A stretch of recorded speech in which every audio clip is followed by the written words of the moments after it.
इथे पे का इंसान अगर रोज़न दरमियान भूल कर खे, अगर हट्टा कट्टा का नौजवान वोन खेवन रोज़न दरमियान तो तमिस वन रोजदर यह सान तमिस आसस मन सह फौरन तमिस नबर कड़ सह नेंगलावनस इजाजत कि अगर नेंगलोन तो रोजे मकले। इथे पे अगर कह बुजुर्ग साहिब इस कमजोर ज़ईफुल उम्र सह अगर वोन तो तमिस दिमो खेन युथी मकला के दस बाबा दादी आज रोज रमजान अच्छा बस रोज मे वन बड़ नालायक बेटा शुक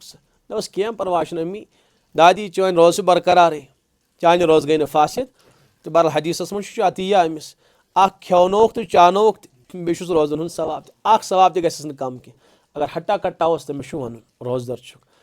अलबत्ता अगर कह साहिब समझो मे मकले रोजे वह खोन तमिस बहरहाल कज़ा तमिस पे कज़ा लाजम यानी दोह लोटावन पे